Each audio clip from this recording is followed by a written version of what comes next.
بسم اللہ الرحمن الرحیم صلی اللہ علیہ محمد وآلہ وسلم۔ دوستو آداب، کیسے ہیں آپ؟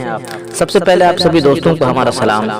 ہماری دعا ہے مولا آپ تمام ناظرین کو اپنے رحمت کے سائے میں سلامت رکھے۔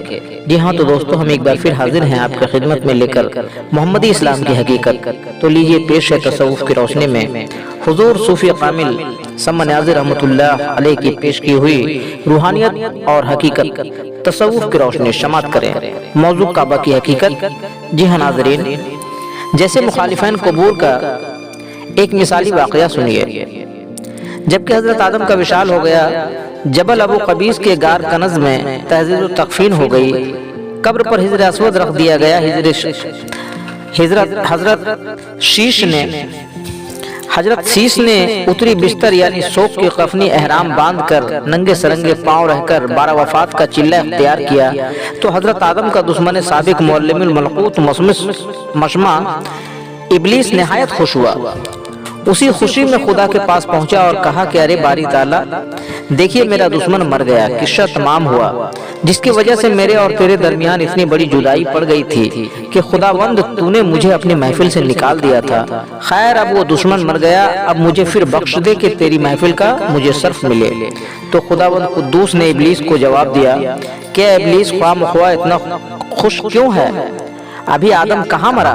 وہ تو زندہ ہے۔ تو ابلیس نے متحیر ہو کر کہا، واہ واہ، میری آنکھوں میں دھول نہ جھونکیے، وہ کب کا مر گیا، کفن دفن بھی کر دیا گیا، اس کا بیٹا سوگ کا کفنی بھی پہن چکا ہے، اور اس کے قبر پر حجر اسود بھی رکھ دیا گیا، اور قبر پر ایک ہانڈی پانی بھی چھڑک دیا گیا۔ میں یہ سب کچھ دیدہ دانستہ دیکھ کر آیا ہوں۔ خداوند، کیا تجھ کو خبر نہیں؟ اے باری تعالیٰ، تو کہتا ہے آدم ابھی کہاں مرا، وہ تو زندہ ہے۔ اب بس کر حد ہو گئی، میں مانتا ہوں بے شک اللہ ہے، وہ مکر اللہ ہے واللہ خیر الماکرین۔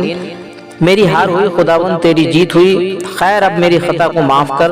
رب جلیل نے کہا، اچھا اگر اپنی ہار مانتا ہے تو اب بھی جا آدم کو سجدہ کر لے، میں تجھے بخش دوں گا۔ تو ابلیس نے کہا، باری تعالیٰ، میں یہ سمجھنے سے مجبور ہوں کہ ابھی آدم کو کس طرح زندہ ہے، ابھی خطا معاف کر۔ رب جلیل نے کہا، اچھا اگر اپنی ہار مانتا ہے تو اب بھی جا آدم کو سجدہ کر لے، میں تجھے بخش دوں گا۔ تو ابلیس نے کہا کہ باری تعالیٰ، میں یہ سمجھنے سے مجبور ہوں کہ ابھی آدم کس طرح زندہ ہے، میں تو یہی سمجھتا ہوں کہ وہ مر گیا، پھر کیسے زندہ کروں، تو کیسے سجدہ کروں؟ تو ذوالجلال اکرام نے فرمایا کہ اچھا اگر یہی سمجھتا ہے کہ آدم مر گیا، خیر جا قبر آدم کا طواف کر لے۔ تو ابلیس نے نہایت حیرت انگیز لہجے میں کہا، اے میرے داتا، تو کیسی باتیں کرتا ہے، جبکہ میں نے زندہ آدم کو سجدہ نہیں کیا، پھر اس مردے کے قبر کو بھلا طواف کیسے کر سکتا ہوں؟ تو خدا جبار نے کہا کہ پھر یہاں سے ہٹ جا، کیسی معافی اور کیسی مغفرت! اگر تو اپنے فیصلے پر کاربند ہے کہ آدم کو سجدہ اور قبر آدم کو طواف نہیں کروں گا، تو میں بھی جبار و قہار ہوں، اپنے فیصلے پر بخوبی کاربند ہوں کہ جو زندہ کو سجدہ نہ کرے اور ابلیس جو زندہ کو سجدہ نہ کرے وہ ابلیس ہے، اور جو قبر کو طواف نہ کرے وہ شیطان ہے۔ یعنی آدم کو سجدہ نہ کیا تو ابلیس ہوا، اور قبر آدم کا طواف نہ کیا تب شیطان بنا۔ اس لیے آدم و قبر آدم سے دشمنی پیدا ہو گئی، اور اولاد آدم کو بہکانے لگا کہ نہ آدم کو سجدہ کرو اور نہ قبر آدم کو طواف کرو۔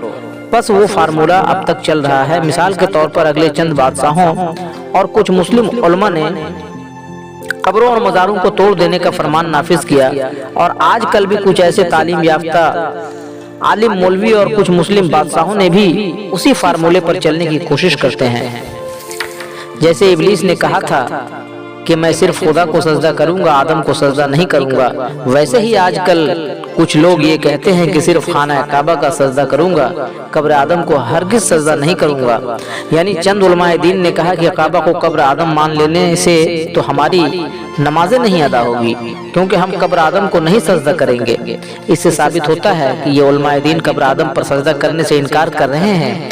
گویا بات وہی ہے کہ ابلیس نے آدم کو سجدہ اور قبر آدم کا طواف کرنے سے انکار کیا تھا، اور یہ عالم مولوی بھی آج ان کا انکار کر رہے ہیں۔ قبر آدم کو سجدہ طواف کر لینے سے نمازیں ادا نہیں ہوگی، حالانکہ ہر انسان کا فرض ہے کہ آدم کو سجدہ طواف قبر آدم کو کرے، تب وہ صحیح معنوں میں انسان ہے۔ نوٹ: